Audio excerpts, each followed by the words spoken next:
To official Akhtar Rahman sir YouTube channel. दोस्तों एक नए वीडियो में आपका फिर से बहुत बहुत वेलकम है। आज के इस वीडियो में हम सीटेट दिसंबर 2014 के लिए हिंदी पेडागोजी भाषा 1 भाषा 2 के लिए पेपर 1 और पेपर 2 के लिए मोस्ट आईएमपी प्रश्न देखने वाले दोस्तों। इसी तरीके के प्रश्न बिल्कुल आपको परीक्षा में 14 दिसंबर 2024 को सीटेट की परीक्षा में देखने के लिए मिलेंगे दोस्तों। चाहे आप पेपर 1 दे रहे हो, चाहे आप पेपर 2 दे रहे हो, भाषा 1 हो या भाषा 2 हो, कोई दिक्कत नहीं दोस्तों। इसी तरीके के क्वेश्चन आपको हिंदी पेडागोजी के संदर्भ में पूछे जाएंगे। वीडियो में आगे बढ़ते हैं। वीडियो में आगे बढ़ने से पहले चैनल पे नए हो तो प्लीज़ चैनल को सब्सक्राइब कर लीजिए, साथ ही साथ बेल नोटिफिकेशन को ऑन कीजिए ताकि आपको आने वाले वीडियोज़ के नोटिफिकेशन जो है वो आसानी से मिल पाए। और अगर आप हमसे जुड़ना चाहते हो तो डिस्क्रिप्शन में जाकर आपको हमारे टेलीग्राम और व्हाट्सएप ग्रुप को ज्वाइन कर लेना है, जहां से आपको तमाम शासन निर्णय परिपत्रक वक्त वक्त पर देखने के लिए मिलेगा। तो प्लीज़ वीडियो को लाइक कीजिए। देखते हैं प्रश्न क्रमांक 1। देखिए दोस्तों, प्रश्न क्रमांक 1 यहाँ पर पूछा गया है आकलन। अब सिंपल सी चीज़ है कि आकलन का अर्थ क्या होता है या आकलन का मतलब क्या होता है, इस तरीके से यहाँ पर सवाल पूछा गया है दोस्तों। ये सवाल आपको मराठी, उर्दू, इंग्लिश सभी चीज़ों में जो है लागू हो सकता है दोस्तों। सिर्फ लैंग्वेज चेंज होती है, क्वेश्चन सेम रहता है। बताया जा रहा है कि मूलतः शिक्षक केंद्रित ही होता है। केवल यह बताता है कि बच्चे ने क्या नहीं सीखा। भाषा सीखने सिखाने की प्रक्रिया का अभिन्न अंग है या फिर पाठ समाप्ति पर ही किया जाता है। तो देखिए दोस्तों, इसका जो सही जवाब यहाँ पर रहने वाला है कि आकलन का अर्थ क्या होता है। तो आकलन का अर्थ होता है दोस्तों भाषा सीखने सिखाने की प्रक्रिया का अभिन्न अंग है। मतलब ऑप्शन नंबर 3 जो रहेगा हमारा यहाँ पर वो सही जवाब कहलाएगा दोस्तों। बढ़ते हैं अगले सवाल की तरफ। सवाल नंबर 2। सवाल नंबर 2 इस तरीके से पूछा गया है कि आप देख सकते हैं क्वेश्चन नंबर 2 आपके स्क्रीन पर इस तरीके से है। भाषा अर्जन और भाषा अधिगम में महत्वपूर्ण अंतर है। इस तरीके से यहाँ पर सवाल पूछा गया है। 4 ऑप्शन आपको बताए गए कि भाषा का कठिनाई स्तर, भाषा की पाठ्यपुस्तक, भाषा सीखने सिखाने की पद्धति या फिर भाषिक परिवेश की उपलब्धता। तो देखिए दोस्तों, यहाँ पर क्वेश्चन नंबर 2 जो पूछा जा रहा है कि भाषा अर्जन और भाषा अधिगम में महत्वपूर्ण अंतर है, तो ऑप्शन नंबर 3 जो है दोस्तों आपका यहाँ पर फिर से एक बार सही हो जाएगा कि भाषा सीखने सिखाने की पद्धति, मतलब ऑप्शन नंबर 3 जो है हमारा वो यहाँ पर सही जवाब कहलाएगा। चलिए बढ़ते अगले सवाल की तरफ। सवाल नंबर 3। देखिए प्रश्न क्रमांक 3 यहाँ पर पूछा गया है कि आप देखेंगे प्रश्न क्रमांक 3 हम यहाँ पर देख रहे हैं कि भाषा शिक्षण के संदर्भ में कौन सा कथन सही नहीं है। देखिए दोस्तों, आपको प्रश्न को हर बार जो है वो ध्यान से पढ़ना है और यहाँ पर साफ साफ बताया जा रहा है कि भाषा शिक्षण के संदर्भ में कौन सा कथन सही नहीं है। मतलब यहाँ पर 3 कथन जो दोस्तों वो सही होने चाहिए और कोई एक कथन जो है वो उचित नहीं होगा या गलत दिया है, इस तरीके से। ओके, तो देखिए ऑप्शन नंबर 1 बताया जा रहा है कि भाषा शुद्धता के प्रति अत्यधिक कठोर रवैया नहीं अपनाना चाहिए। डेफिनेटली नहीं अपनाना चाहिए, मतलब ऑप्शन नंबर 1 जो है हमारा वो सही रहेगा दोस्तों। समृद्ध भाषिक परिवेश में बच्चे स्वयं नियमों के निर्माण करते हैं। डेफिनेटली करते हैं। ऑप्शन नंबर 2 भी जो है यहाँ पर वो सही रहेगा। बताया जा रहा है ऑप्शन नंबर 3 में, पर्याय नंबर 3 में यहाँ पर बताया गया है कि भाषा शिक्षण में समृद्ध भाषिक परिवेश उपलब्ध करना जरूरी है। तो ये भी दोस्तों बिल्कुल यहाँ पर सही ठहरा जाएगा। और ऑप्शन नंबर 4 में बताया जा रहा है कि भाषा की नियमबद्ध व्यवस्था को केवल, देखिए दोस्तों केवल यहाँ पर आ रहा है, व्याकरण यहाँ पर आ रहा है, मतलब ऑप्शन नंबर 4 जो है वो गलत यहाँ पर दिया हुआ है कि माध्यम से ही जाना जा सकता है। बिल्कुल ऑप्शन नंबर 4 जो है यहाँ पर सही दिया है दोस्तों, तो गलत दिया है, तो ऑप्शन नंबर 4 हमारा यहाँ पर वो राइट आंसर कहलाएगा। बढ़ते हैं अगले सवाल, अगले क्वेश्चन की तरफ। सवाल नंबर 4। देखिए प्रश्न क्रमांक 4 यहाँ पर पूछा गया है दोस्तों, बी.एफ. स्किनर को लेकर यहाँ पर प्रश्न पूछा गया है कि बी.एफ. स्किनर का संबंध है। देखिए दोस्तों, मोस्ट आईएमपी ये प्रश्न आपके सामने यहाँ पर रखा है। भाषा पेडागोजी के संदर्भ में ये क्वेश्चन आपको पूछा जाता है दोस्तों। साथ ही साथ आपको बाल मानस शास्त्र व अध्यापन शास्त्र के सेक्शन में भी ये सवाल देखने के लिए मिल सकता है। ये प्रश्न वहाँ पर भी आपको पूछा जा सकता है।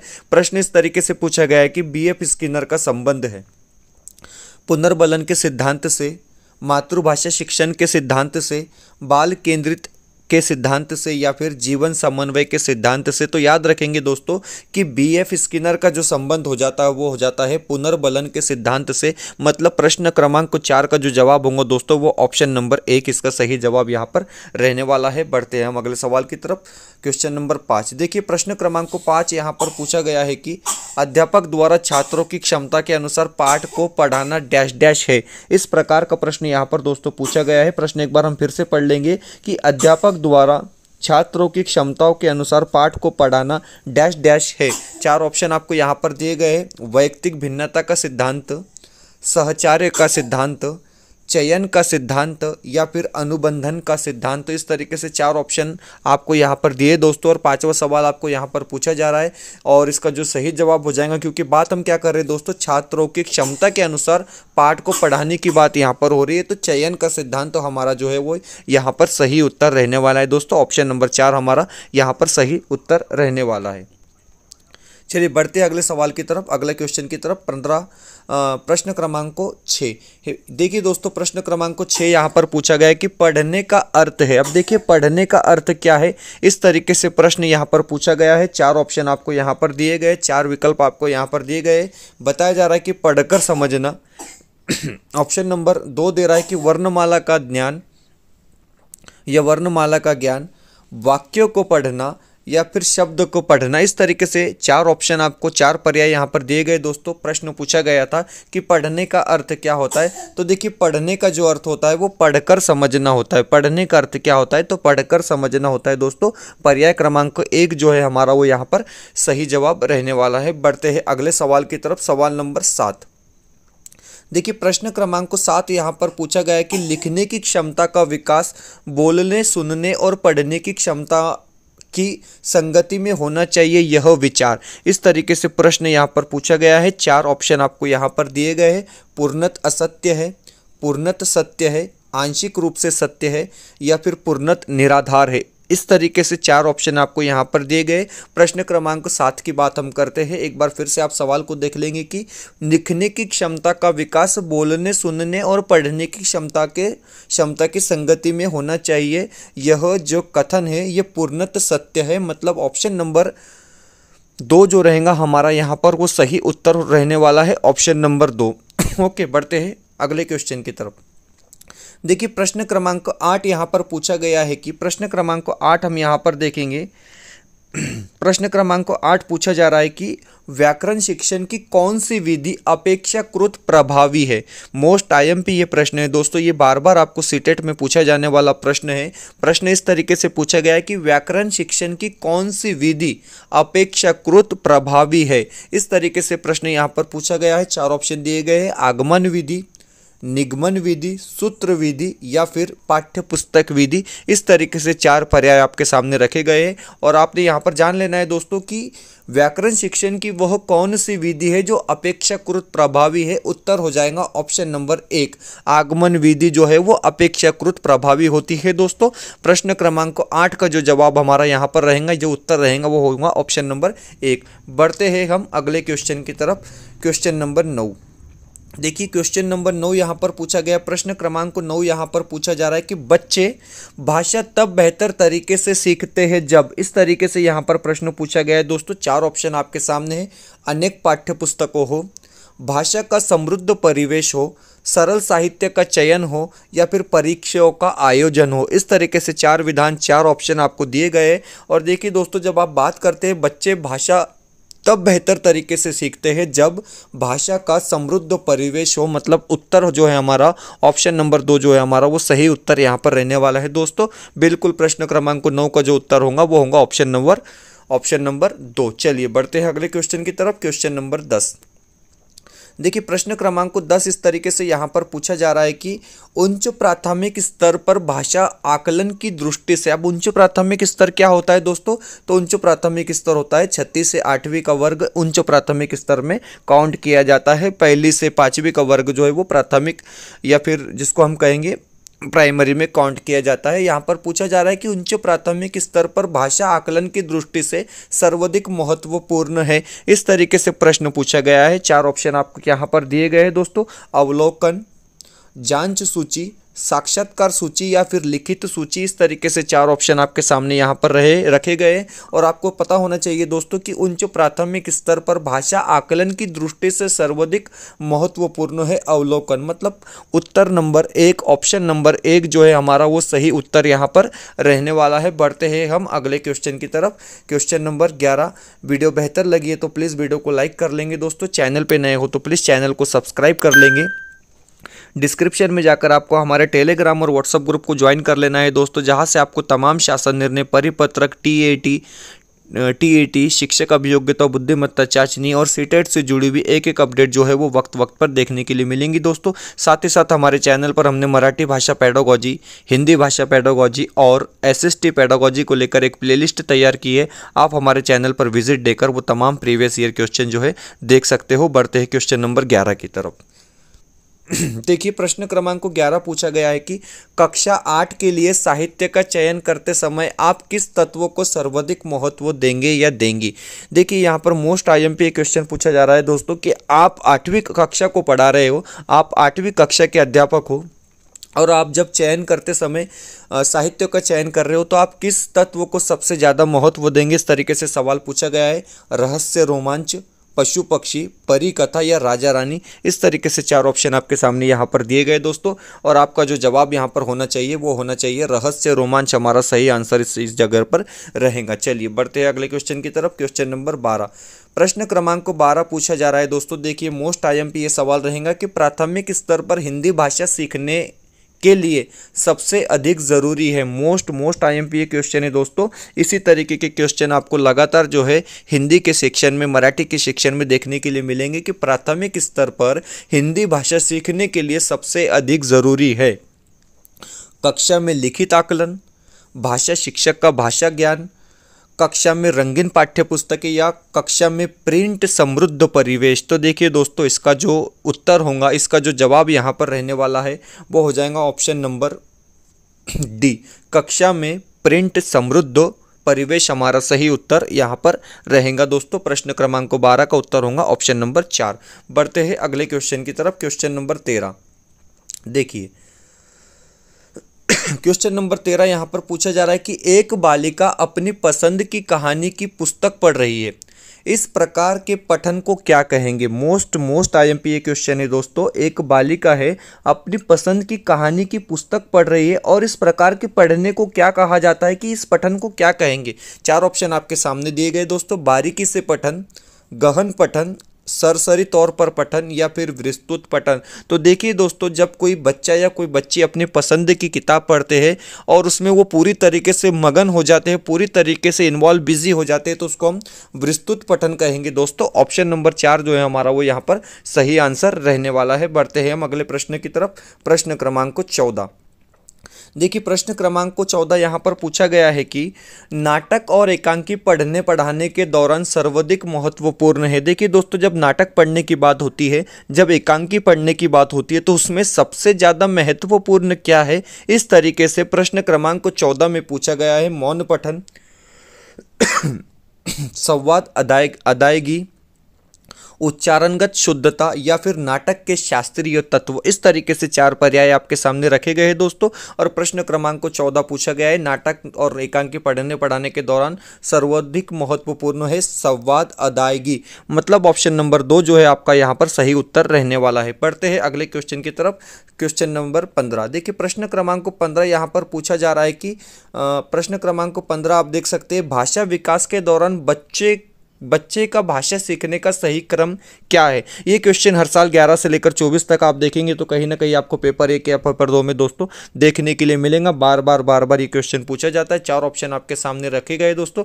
और बच्चे भाषा सीखने का जो बच्चों का सही क्रम होता है वो होता है सुनना, बोलना, पढ़ना, लिखना। तो ऑप्शन नंबर सी जो है हमारा सही उत्तर यहाँ पर रहेगा दोस्तों, कि भाषा सीखने का जो क्रम किस तरीके से होता है, तो सुनना, बोलना, पढ़ना और लिखना, ये भाषा का जो है सही क्रम माना जाता है दोस्तों। चलिए बढ़ते हैं प्रश्न क्रमांक 16 की तरफ।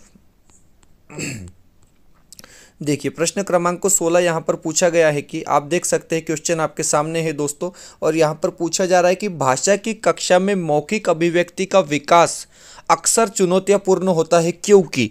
इस तरीके से प्रश्न पूछा गया है। 4 ऑप्शन आपको दिए गए। मूल्यांकन की कठोर प्रक्रिया, ऑप्शन बी में बताया जा रहा है कि बालक शुद्ध उच्चारण करने में असमर्थ होते हैं, घरेलू भाषा के प्रयोग की स्वतंत्र होती है, या फिर कक्षा में सार्थक अर्थपूर्ण बातचीत के पर्याप्त अवसर उपलब्ध नहीं होते हैं दोस्तों। देखिए मोस्ट आईएमपी ये क्वेश्चन है और थोड़ा डिफिकल्ट भी हो सकता है आपके लिए, कि प्रश्न पूछा गया है कि भाषा की कक्षा में मौखिक अभिव्यक्ति का विकास, मतलब लैंग्वेज की जो कक्षा है, लैंग्वेज की जो क्लास है, वहाँ पर मौखिक अभिव्यक्ति का विकास अक्सर चुनौतीपूर्वक होता है क्योंकि। इसका जो सही आंसर यहाँ पर रहने वाला है, सही उत्तर रहने वाला है दोस्तों, वो ऑप्शन ऑप्शन नंबर 4 कि कक्षा में सार्थक अर्थपूर्ण बातचीत के पर्याप्त अवसर नहीं उपलब्ध है, इसलिए ये सारी प्रॉब्लम्स आती है। मतलब ऑप्शन नंबर 4 जो है हमारा वो यहाँ पर राइट आंसर रहने वाला है। बढ़ते हैं अगले क्वेश्चन की तरफ, क्वेश्चन नंबर 17। देखिए क्वेश्चन नंबर 17 यहाँ पर पूछा जा रहा है बहुभाषिकता को लेकर। बहुभाषिकता को लेकर प्रश्न पूछा गया है कि बहुभाषिकता एग्जैक्ट है क्या। आपको जिस तरीके से पहला क्वेश्चन देखे हमने कि आकलन क्या होता है, अब यहाँ पर बहुभाषिकता को लेकर सवाल पूछा गया, प्रश्न पूछा गया कि जितना संभव हो उतनी भाषाएं सीखना, केवल मातृभाषा घर की भाषा सीखना। तो देखिए दोस्तों, केवल जहाँ पर भी आ जाए तो जवाब लगाना नहीं कभी भी। केवल जो है वो नेगेटिव चीज़ होती है दोस्तों, याद रखेंगे। मातृभाषा घर की भाषा से आरंभ करके विद्यालय में और भाषाएं जोड़ने की ओर बढ़ना, या फिर मातृभाषा से आरंभ कर अंग्रेजी माध्यम की ओर बढ़ना तथा हाई स्कूल में अन्य भाषा जोड़ना। इस तरीके से 4 ऑप्शन आपको यहाँ पर दिए गए दोस्तों। और सवाल नंबर प्रश्न क्रमांक 17 पूछाएगी कि बहुभाषिकता क्या है। तो बहुभाषिकता दोस्तों ऑप्शन नंबर 3 इसका सही उत्तर रहेगा कि मातृभाषा घर की भाषा से आरंभ करके विद्यालय में और भाषा जोड़ने की ओर बढ़ना हमारा यहाँ पर सही उत्तर रहने वाला है। बढ़ते हैं अगले क्वेश्चन की तरफ, क्वेश्चन नंबर 18। क्वेश्चन नंबर 18 यहाँ पर आपको पूछा गया है, आप देख सकते हैं कि प्रश्न क्रमांक 18 यहाँ पर आपको पूछा जा रहा है कि कक्षा में अल्पदृष्टि के बच्चे के समावेशन के लिए आप क्या करोगे। ओके, क्वेश्चन इस तरीके से कि कक्षा में एक अल्पदृष्टि के बच्चे के समावेशन के लिए आप क्या करोगे, इस तरीके से यहाँ पर प्रश्न पूछा जा रहा है। बैठने की व्यवस्था उचित पंक्ति के साथ खिड़की के निकट, अध्यापक के पास बैठने की व्यवस्था, बड़े लेखन वाले ब्लैक बोर्ड का उपयोग, या फिर ए और सी। तो इसका ए और सी जो है वो सही आंसर यहाँ पर रहने वाला है। मतलब ऑप्शन नंबर 1 और ऑप्शन नंबर सी जो है वो सही है, और बी जो है यहाँ पर दोस्तों वो गलत दिया गया है। चलिए बढ़ते हैं अगले क्वेश्चन की तरफ, क्वेश्चन नंबर 19। देखिए प्रश्न क्रमांक 19 यहाँ पर पूछा गया है कि तीसरी कक्षा में पढ़ने वाली सरिता नींद के लिए ऊगी तथा प्रार्थना के लिए अरज शब्द का प्रयोग करती है। तो देखिए दोस्तों, अब ये ऊगी और अरज क्या है। तो देखिए उसकी ये घर की भाषा है। हमारे घर में भी कुछ ऐसे शब्द हम बोलते हैं जो स्कूलों में नहीं बोले जाते हैं ना, कुछ ऐसे शब्द हम बोलते हैं जो स्कूलों में नहीं बोले जाते, उसको हम मातृभाषा कहेंगे। तो एक बच्ची है जिसका नाम है सरिता, वो नींद के लिए, मतलब हम नींद के लिए जिस तरीके से सोना स्लीपिंग वगैरह बोलते हैं, वो नींद को ऊगी कहती है।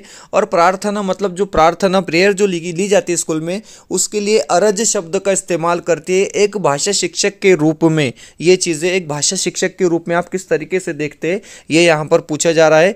और यहाँ पर आपको बताया जा रहा है कि इन शब्दों पर लाल घेरा लगाएंगे, इन शब्दों का हिंदी अनुवाद लिखेंगे, मातृभाषा वाले इन शब्दों को स्वीकार करेंगे, या फिर सरिता को समझाएंगे कि यह गलत है। तो देखिए यहाँ पर जो सही जवाब रहने वाला है, सही आंसर यहाँ पर रहने वाला है कि देखिए मातृभाषा वाले इन शब्दों को स्वीकार करेंगे। मैंने आपको बताया कि कुछ शब्द ऐसे होते हैं हम अपने घरों पर कुछ अलग तरीके से बोलते हैं, और हम स्कूल में जाकर उन शब्दों को कुछ अलग तरीके से शिक्षक के मुँह से सुनते हैं, तो ये फ़र्क होता है। तो यहाँ पर एक शिक्षक के नाते हमारा काम हो जाता है दोस्तों कि मातृभाषा वाले इन शब्दों को हमको स्वीकार करना पड़ेगा। चलिए बढ़ते हैं अगले क्वेश्चन की तरफ, क्वेश्चन नंबर 20।